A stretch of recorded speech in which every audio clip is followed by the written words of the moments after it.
தொகுதிக்கு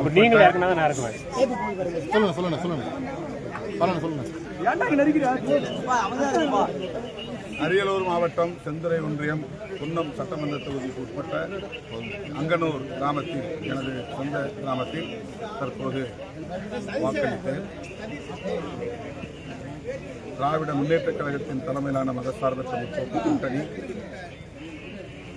தமிழ் மக்களின் யோகோபித்த நல்ல ஆதரவுடன் மகத்தான வெற்றியை பெறும் என்று பெரிதும் நம்புகிறேன்.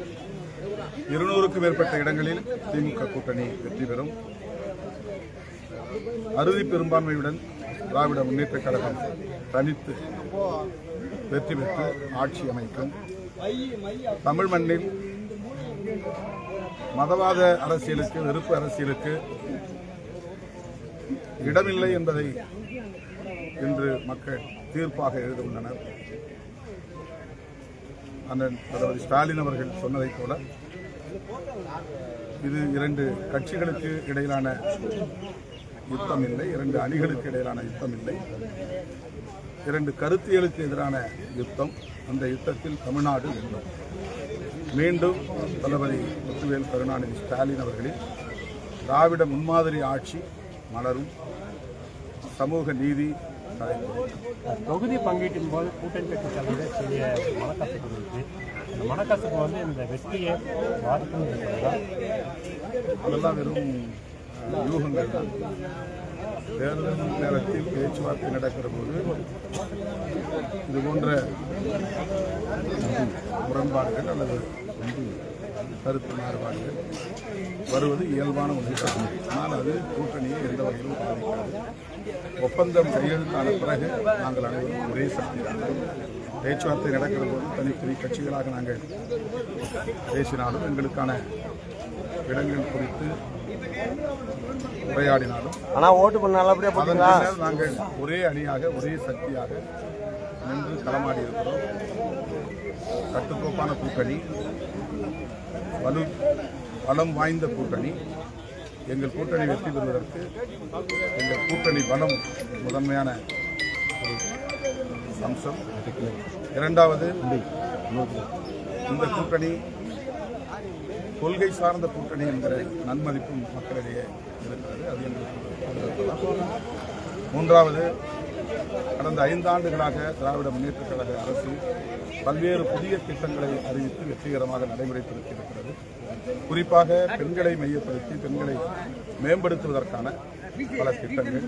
பள்ளி பெண் குழந்தைகளுக்கு புதுமை பெண் திட்டம், ஆண் பிள்ளை பெண் பிள்ளைகள் இருவருக்கும் சேர்ந்து 4 முதல்வன் திட்டம், மகளிர் விடியல் பயணம், மகளிர் உரிமைத்துறை என்று பெண்களை மேம்படுத்துவதற்கான, வலிமைப்படுத்துவதற்கான பல திட்டங்களை தீட்டி வெற்றிகரமாக நடத்தியிருக்கிற அந்த சாதனை எங்களுக்கு மேலும் பலம் சேர்ப்பதாக இருக்கிறது. எங்களை எதிர்த்து நிற்பவர்களுக்கு இடையிலே உண்மையில் ஒருங்கிணைப்பு இல்லை, ஒற்றுமை இல்லை. அவர்களுக்கான நன்மதிப்பும் சமூகத்தில் மக்களிடையே இல்லை. அவர்கள் சந்தர்ப்பவாத அடிப்படையில் தேர்தலுக்காக மட்டுமே ஒரு பொருந்தா கூட்டணியை அமைத்திருக்கிறார்கள் என்பதை மக்கள் உணர்ந்திருக்கிறார்கள்.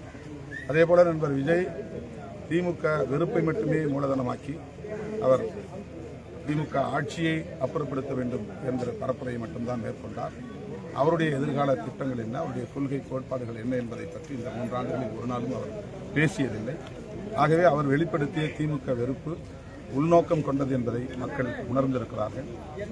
எங்கும் அவருடைய அடையாளங்கள் பெரிதாக இல்லை.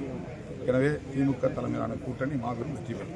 திமுக மீண்டும் ஆட்சி அமைக்கும் போது அந்த ஆட்சி எப்படி இருக்கும் எதிர்பார்க்கிறீங்க? கடந்த 5 ஆண்டுகளை விடவும் இன்னும் சிறப்பாக இருக்கும்.